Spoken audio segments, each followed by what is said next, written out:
Xullas yana abush. Men bugun yolg'iz emasman.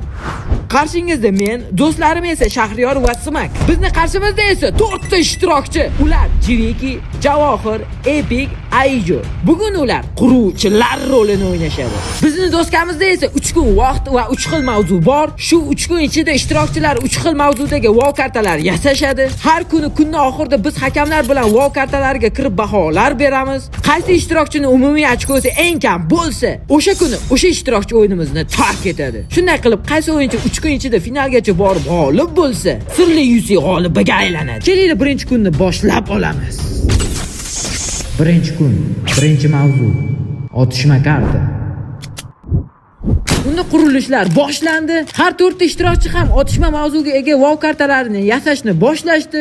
Lekin qurilish paytida o'yinchilar yana bir narsaga katta e'tibor berishlari kerak. Nima haqida gap ketayotganini hozir tushuntiraman. Har bir kundan keyin ishtirokchilarning wow kartalarini chiroyliligiga, funksionalligiga va xato bugga qarab, shu har bir sifat uchun 1 dan 10 gacha ochko olishadi. Bu esa bitta ishtirokchi 3 ta hakamdan 90 ballgacha olishi mumkin degani. Ammo ishtirokchilar bazaviy ochko ham olishadi. Bu ochko esa WoWning unumdorlik ko'rsatkichiga qarab beriladi.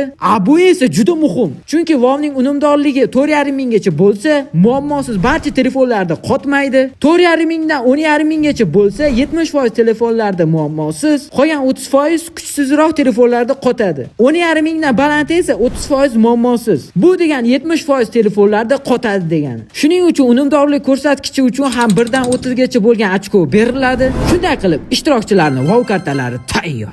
Birinchi kun baholash.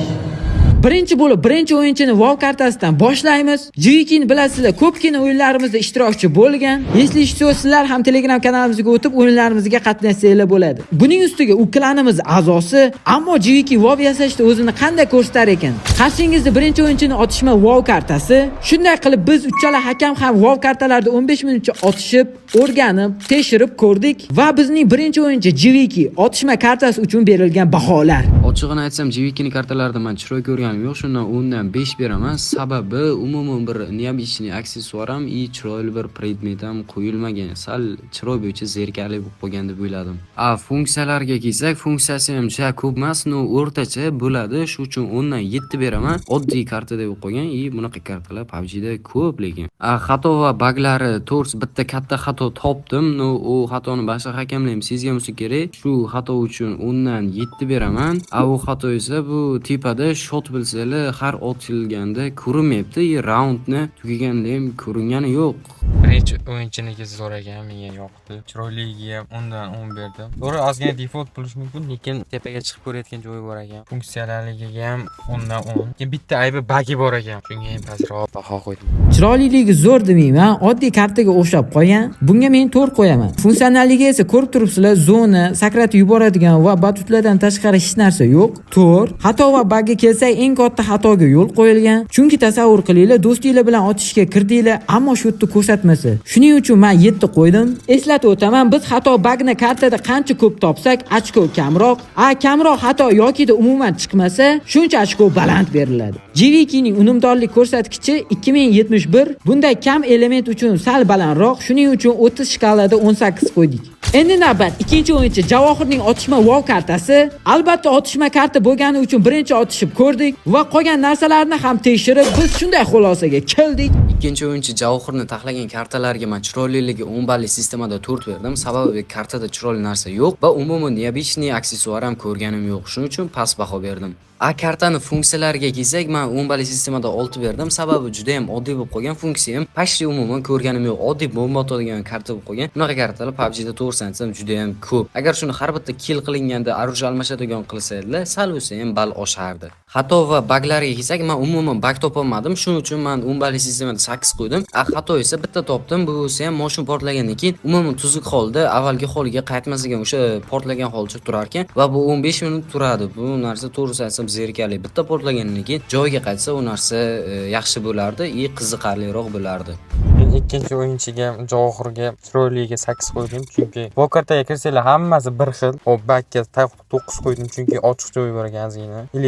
Funksiyaga 3 defaultligi uchun. Chiroylilik. Yana aytaman, bu karta oldingisiga o'xshab ikkita uydan tashqari hech narsa yo'q. Oddiy orolga qo'yilgan karta. Shunga 3. Funksiyasi bu ham shu gap, sakratadigandan tashqari hech narsa yo'q. 2. Xato va bug esa men o'ylashimcha otishma kartada dushmanga ochiq qaratilgan joyga magazinni qo'yib qo'yganlari. Bu yerda qurol olmoqchi bo'lsangiz dushman bittada sizni yo'q qiladi. Hech bo'lmasa yoniga to'siq qo'yishlari kerak edi. Va men uchun lishniy xato o'limdan keyin lutli qutilar qolib ketishi. Tirilganda avtomatik qurol berilsa nima keragi bor lut qutilarni? Qaytang o'yin jarayoniga xalaqit beryapti. Shuning uchun 6 qo'ydim. Javohirning unumdorlik ko'rsatkichi ham bu ikkita uy va funksiya uchun sal balandroq. Shuning uchun 15 ball berildi. Bizda endi 3-o'yinchi Epic'ning otishma zali. Sezgan bo'lsanglar, har bir ishtirokchi hakamlar uchun joy qilishgan, lekin bu joy uchun baho berilmaydi. 3-o'yinchi Epic'ni taxlagan kartalarga chiroyiga vobshe qo'yil qoldim, to'g'risi undan 9 beraman. Sababi ranglar yaxshi uyg'unlashgan, ranglar joy-joyida ishlatilgan va chiroy uchun ancha mehnat qilingani bilinadi. Alohida tipada hakamlar uchun taxlab qo'ygan joylarga-ku prosta gap yo'q, men qo'yil qoldim. Amanga funksiyalari ham juda ham yoqdi. Yaxshi va zo'r qilingan. Undan 8 baho beraman. Sababi ikkita domning o'rtasidagi devorchalar ham ancha qiziq qilingan. U narsalar ham o'yinni qiziq qilishga baribir o'z hissasini qo'shadi. Magazinda ham orужиялар juda ham ko'p. Xohlagan orужияni olib otishingiz mumkin. Bu narsaning funksiyasi ancha yaxshi degani. To'g'risini aytsam, bu kartada men umuman xato topa olmadim. Shuning uchun ideal deya olaman. Bemalol undan 10 beraman.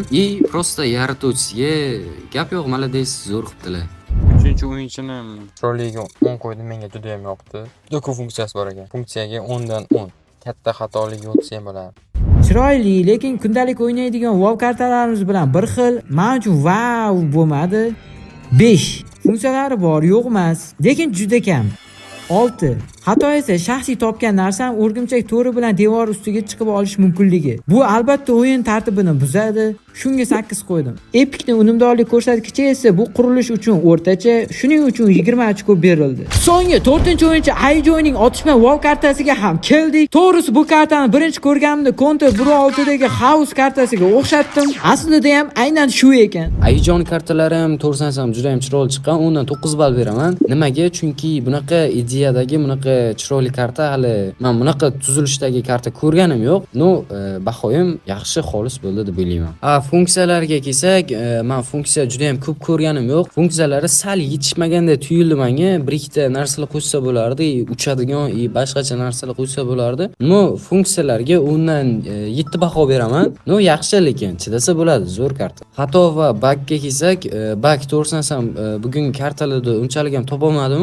Xato bor. O'yin boshlangandagi tipada loot qilish uchun 20 sekund vaqt berilgan. U vaqtdan keyin ham bemalol magazindan loot qilsa bo'ladi.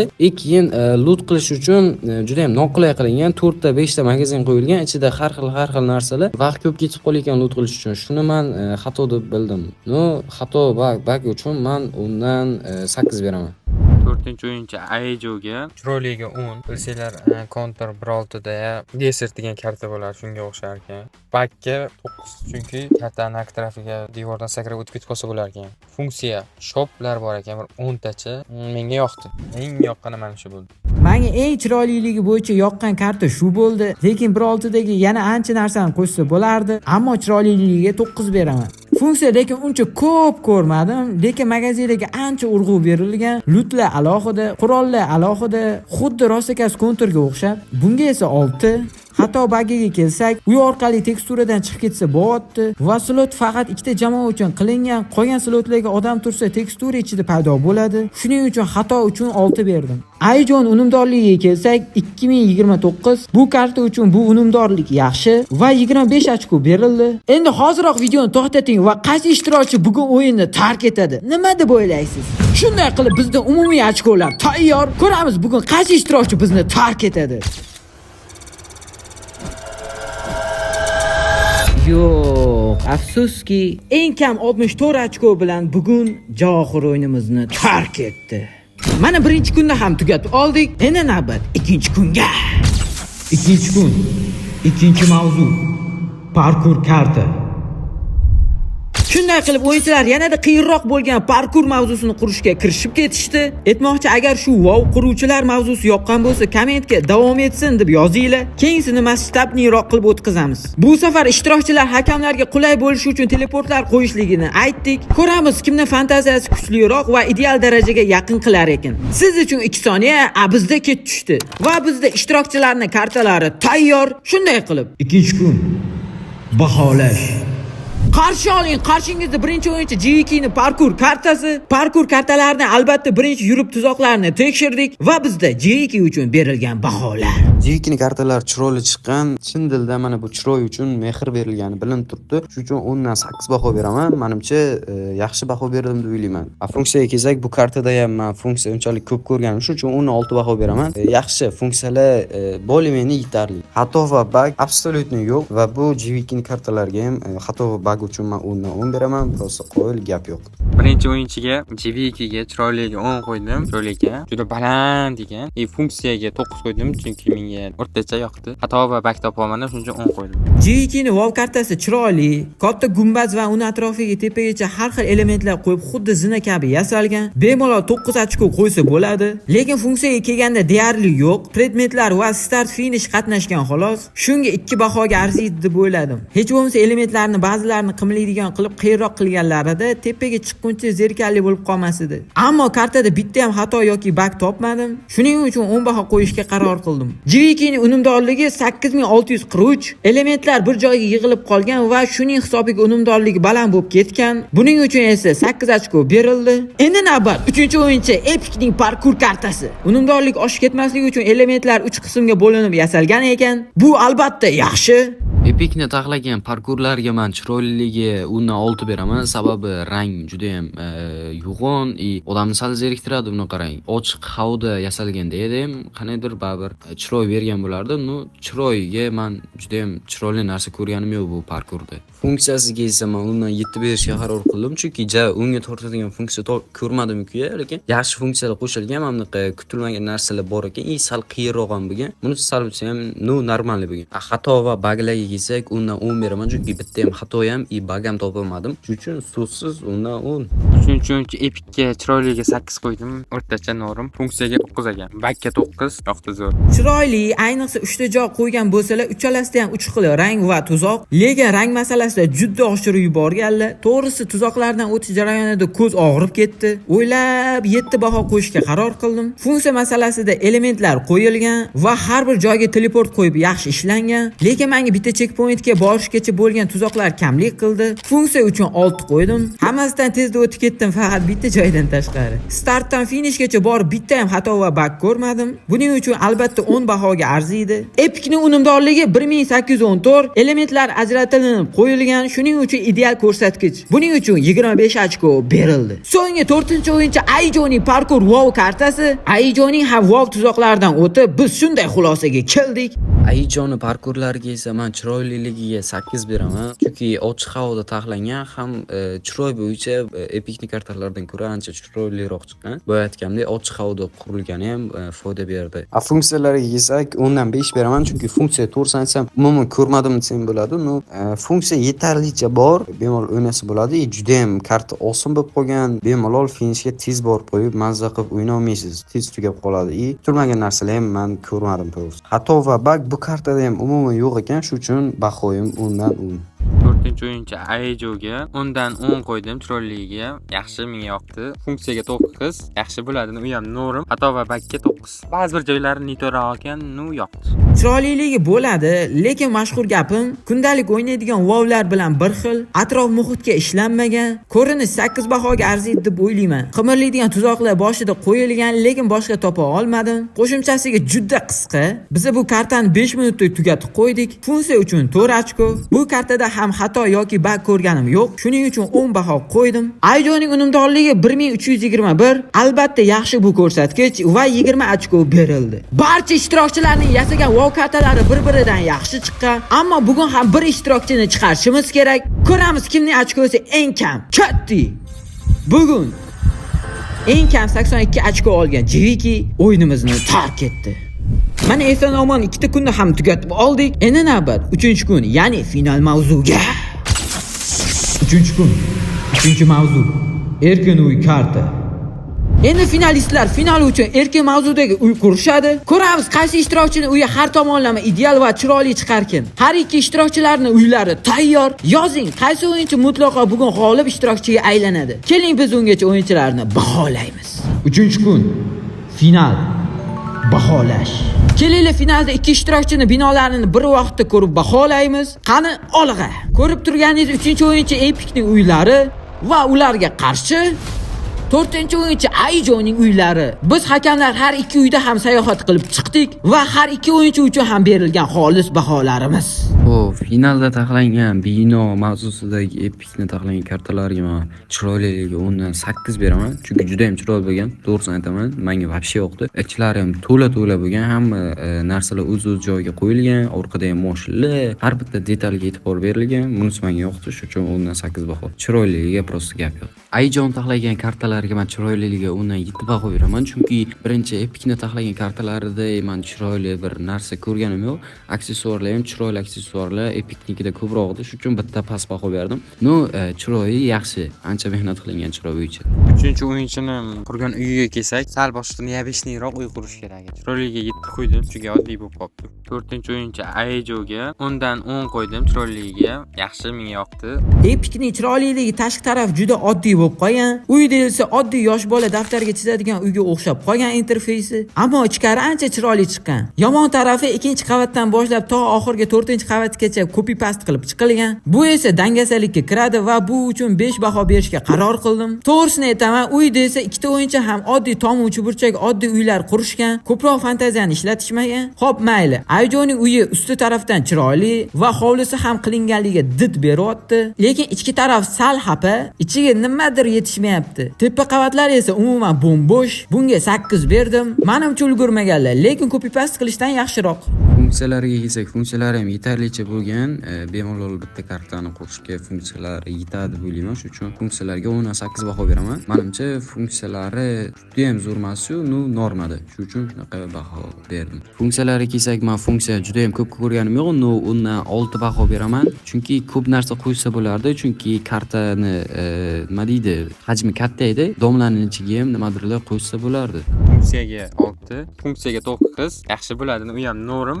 Epic'da funksiya faqat lift bilan tashqaridagi mashinalarni ko'rdim. To'g'risi 2 qo'ydim. Bu esa juda yomon. Aijoning funksiyasi uchun ham 2. Xuddi kelishib olishgandek liftdan boshqa hech narsa ko'rganim yo'q. To'g'risi funksiya bo'yicha ishtirokchilardan ancha narsa kutgandim. Xato va baglar men ko'rdim. To'g'risini aytsam, o'sha bir ikkita aksessuarlar qo'yilgan, ularning tagi yerga tegmay qolgan. Shu narsada bir 3ta, 5 tami xato ko'rdim. Shuning uchun men undan 7 beraman. Xato va baglar, lekin kartada yasalishda bo'lgan. Xato va baglar esa juda ham kam ko'rdim. Shu undan 9 baho beraman. Bitta xato ko'rdim, ham bo'lsa o'sha tomni tepasida bitta g'ishchami nima deydi o'sha narsa tomda chiqib qolgan. Menimcha bilinmay qo'yilgan, bilmasam qo'yib yuborganlar. Shuni bitta xatoni ko'rdim, shuning uchun 1 ball oldim. Undan 9 baho. Menimcha to'g'ri bo'ldi deb o'ylayman. Xato bakka 5, chunki baglar juda ko'p. Xato va bakka 9. Ba'zi bir joylari nito'roq ekan, yoqdi. Epic'ga xato va bag uchun 8 qo'ydim, chunki kichkina buyumlar uchun e'tibor berilmagan va chala qo'yib chiqilgan. Aijoning xatosi bitta qavatda bir xil qilib bitta elementni 10-15 ta qayta qo'yib chiqqanlari. Menga eng yoqmaydigan narsa bu erinchoqlik. Shuning uchun 9 qo'yishga qaror qildim. Har ikki ishtirokchining unumdorlik ko'rsatkichlari kartalari uchun yaxshi, lekin elementlarga nisbatan Epic'ga 15 ochko, Aijoga esa 21 ochko berildi. Shunday qilib hamma baholar berildi. Bizda esa g'olib bor. Yutuq esa 325 UC. Bizda g'olib 90 ochko bilan Aijo. Oldin ham o'yinlaringizda qatnashuvdim, esingizda bo'lsa agar, lekin yutolmagandim. Bu safar ham yetishimga o'zimga ishonchim komilmasdi, lekin mana yutib turibman hozir. Keyingi o'yinlarimizda ham omad. Siz esa obunani esdan chiqarmang. Ko'rishguncha.